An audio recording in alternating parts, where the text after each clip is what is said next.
Oke, kita lanjut ke reaksi eliminasi ya. Jadi reaksi eliminasi itu apa? Reaksi eliminasi itu adalah reaksi di mana suatu molekul kehilangan satu atom atau gugus atom untuk membentuk senyawa yang lebih sederhana. Nah, contohnya seperti apa? Kita langsung ke contoh yang ada di sini ya. Jadi yang pertama contohnya adalah etanol ya. Di sini ada etanol.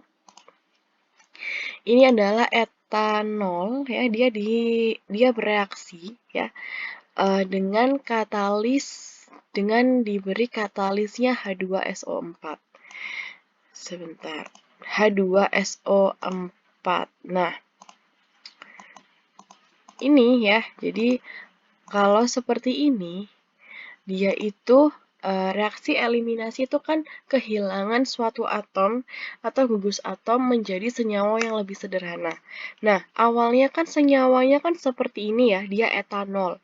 Jadi eh, ibarat suatu senyawa itu dia complicated karena di situ dia ada rantai utama, terus dia ada gugus fungsinya. Jadi kan dia senyawa yang lebih complicated. Nah, ketika mengalami reaksi eliminasi, dia menjadi reaksi yang lebih sederhana, yaitu menjadi menjadi senyawa etena seperti ini. Ya, jadi dari yang awalnya etanol, ya ada gugus fungsinya, ada rantai utamanya, sekarang dia lebih sederhana menjadi sebuah senyawa etena. Ya, maaf ya, etena. Karena dia dua ya, garisnya ada dua ikatannya, ikatan rangkap dua. Nah, lalu H sama OH-nya ini kemana? H sama OH-nya itu dia bersatu ya. Jadi H sama OH-nya itu dia bersatu. Ini adalah contoh dalam kasus dalam kasus dia reaksi eliminasinya menggunakan sebuah katalis H2SO4 ya, asam sulfat. Nah, kalau misalnya kasusnya adalah satu senyawa hidrokarbon yang punya gugus fungsi atau ada senyawa halogennya, dia direaksikan dengan basa misalnya ya, direaksikan dengan basa seperti ini ya, seperti contoh ini adalah senyawa ini ya, senyawa hidrokarbon ini dia reaksikan dengan NaOH. NaOH kan senyawa basa. Nah, ini gimana? Ya, jadi sebenarnya H yang ada di sini ya, H yang ada di sini, H yang ada di sini, H yang ada di sini itu adalah miliknya si CH yang mengikat itu. Ya, aslinya dia itu adalah CH3. Ini juga namanya adalah CH2. Yang di sini juga aslinya adalah CH3. Cuman karena di contoh ini ya, khusus di contoh ini tuh dia lebih memudahkan kita. Makanya hanya yang satu adalah dipisah. Karena nanti tujuannya adalah hanya itu di apa? Dia diberikan ya, diberikan ke senyawa, direaksikan dengan senyawa yang asam atau basa ya karena dia nanti H yang ada di sini itu bereaksi dengan senyawa yang direaksikan. Tapi karena untuk memudahkan hanya dipisah dulu. Gitu ya, alasannya kenapa hanya dipisah adalah untuk memudahkan kita memahami bahwa itu adalah H yang akan direaksikan gitu. Nah, ini kan sebenarnya kan punya ini ya. Nah, ini ya senyawa ini gimana kita mengidentifikasinya? Nah, senyawa hidrokarbon yang ada di sini itu direaksikan dengan basa. NaOH kan basa ya, masih ingat ya? Nah, yang ada Cl ya, ada Cl-nya, kan ini kan dari senyawa yang complicated. Dia ada halogennya. Ya, kalau yang tadi kan ada ada gugus fungsi. Nah, sekarang itu ada halogennya. Nah, gampangnya gini, sesuatu di senyawa itu kalau dia mengalami reaksi eliminasi, itu adalah senyawa yang membuat dia lebih complicated, itu adalah senyawa yang dipindahkan. Itu adalah senyawa yang direaksikan dengan senyawa yang diberikan, ditambahkan. Seperti ini kan ditambahkan senyawa basa ya, ditambahkan senyawa basa. Nah, karena senyawa hidrokarbonnya itu awalnya adalah senyawa yang complicated karena dia ada halogennya, yaitu berupa Cl, jadinya Cl-nya ini yang dilepas. Oke, dia Cl-nya adalah yang dilepas. Lalu, Cl ini kemana? Ke reaksi. Dia bereaksi dengan Na. Nah, si Na ini dia itu bereaksi dengan Cl ya. Di Cl yang di sini dia bereaksi dengan Na. Sedangkan hanya yang punyanya sebenarnya ini punyanya ini ya, punyanya si ini dia itu direaksikan dengan OH karena sama-sama mempunyai komponen H. Jadi H itu direaksikan dengan sama-sama komponen yang memiliki H sehingga Na itu dengan Cl ya membentuk NaCl sedangkan H itu membentuk H2O seperti ini. Ya, nah lalu lihat ya senyawanya, senyawa yang tadi complicated ada Cl-nya karena Cl-nya udah dilepas dan H yang di sebelah kanan, senyawa CH yang setelah melepaskan gugus fungsi atau halogen itu, dia adalah H yang dilepas juga. Agak bingung nggak ya?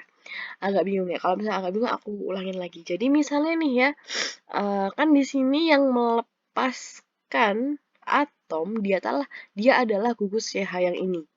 Nah, dilepaskan ya, dia udah reaksi nih ya sama si Na ini menjadi NaCl. Nah, lalu ada juga yang dilepas yaitu H yang ada di sebelah kanannya. Ya, jadi gampangnya ini nih ya. Jadi kita udah identifikasi nih ya rantai mana yang dia itu melepaskan gugus fungsi. Rantai mana yang melepaskan gugus fungsi? Ternyata CH yang ini. Ya, dia kan melepaskan Cl. Nah, kalau sudah dilepaskan, berarti CH yang di sebelah kanannya dia juga melepaskan 1H. Paham? Ya, melepaskan 1H ini tadi yang akhirnya bereaksi dengan OH dari NaOH. Nah, setelah itu ya, yang tadi melepaskan ya rantai atom C yang melepaskan dia menjadi ikatan rangkap 2 seperti ini. Nah, dari sini kita langsung lihat ya, kita bisa lihat bahwa rantai ini adalah menjadi rantai yang sederhana. Yang awalnya tadi ada complicated, ya, ada Cl-nya atau ada gugus fungsinya seperti OH tadi atau ada halogennya, dia jadi lebih rantainya lebih simple ya, jadi rantai yang lebih simple yang nggak punya gugus fungsi atau gugus halogen. Nah, itu adalah prinsipnya reaksi eliminasi ya. Perlu diingat-ingat. Jadi kalau eliminasi itu adalah kuncinya dia merubah ya atau eliminasi kan tadi kehilangan atom ya. Suatu senyawa itu kehilangan atom. Nah, senyawa yang kehilangan atom itu senyawa yang seperti apa? Adalah senyawa yang complicated. Senyawa yang complicated itu seperti apa? Senyawa yang punya gugus fungsi atau senyawa yang punya berikatan dengan halogen. Seperti yang Cl tadi. Nah, kayak gini nih ya, ada contoh lagi. Nah, kalau yang ini tadi kita ingat ya, pertama yang kita lihat adalah mana rantai yang mengikat gugus fungsi atau halogen, komponen halogen. Nah, pada rantai C yang mana?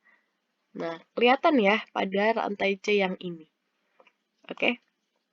Aku hapus dulu ini kebesaran pada rantai C yang ini ya. Yang CH yang ini. Nah, ini kan dia mengikat Cl. Berarti ini nih yang akan dilepas. Ya, ini yang bakalnya nanti dilepas. Oke. Nah, setelah dilepas nanti dia berikatan dengan siapa? Karena dia direaksikan dengan CH3OK, jadi dia bereaksi dengan yang nggak ada H-nya. Yang nggak ada H-nya itu siapa? Adalah K. Ya, jadi gugusnya itu dia tuh bereaksi dengan yang nggak ada H-nya. Nah, sedangkan tadi kan prinsipnya setelah dia melepaskan ya, setelah si CH yang ini yang mengikat halogen atau gugus fungsi itu sudah melepaskan, lah otomatis ya CH yang ada di samping kanannya dia juga melepaskan satu atom H-nya juga. Gitu ya. Jadi setelah eh, suatu atom C itu melepaskan gugus atau halogen, otomatis yang sebelah kanannya itu juga melepaskan satu atom H. Nah, ini ya, ini aslinya juga CH2. Cuman untuk memudahkan pemahaman kalian, hanya dipisah. Karena itu adalah H yang akan dilepaskan. Nah, oh, dan H ini dia bereaksinya dengan siapa? Dengan CH3O. Karena CH3O itu mengandung H. Dia berikatannya bereaksinya juga dengan H. Kalau Cl tadi dia bereaksi yang dengan nggak ada H-nya. Jadi pakai komponen yang nggak ada H-nya yaitu dengan si K ini ya. Nah nih ya si yang K ini ya.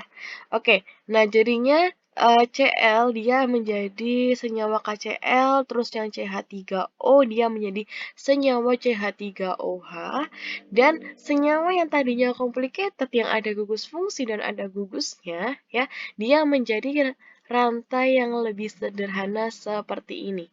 Ya, seperti biasa dia yang melepaskan ya dua atom C yang tadi melepaskan dia menjadi suatu ikatan rangkap seperti ini. Nah, ini ya menjadi suatu ikatan rangkap seperti ini. Jadi rumusnya prinsipnya reaksi eliminasi itu kan dia melepaskan ya melepaskan suatu gugus ya. Jadi senyawa yang complicated dia harus melepaskan gugusnya dan satu atom H di sebelah kanan yang melepaskan gugus itu menjadi rantai yang lebih sederhana. Dan tadi ya dua atom C yang sudah melepas itu ikatannya menjadi suatu ikatan rangkap. Seperti itu ya. Itu adalah prinsip dari reaksi eliminasi yang harus kalian pegang.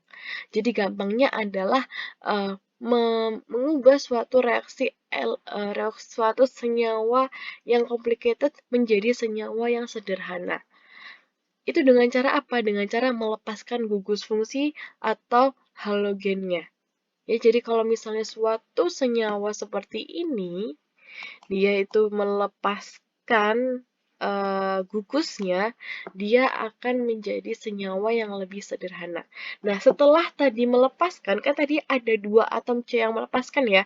Yang satunya melepaskan gugusnya, yang satu melepaskan atom H-nya. Itu yang tadinya ikatannya hanya satu, setelah melepas dia menjadi ikatan rangkap. Oke, nanti kalau misalnya kalian masih belum paham nih dengan ini karena ini emang lumayan rumit ya, kamu baca lagi contohnya, kamu baca lagi materi yang ada di fitur materi dan bisa mengulang video ini. Ya, dipelajari pelan-pelan, insya Allah pasti bisa. Semangat!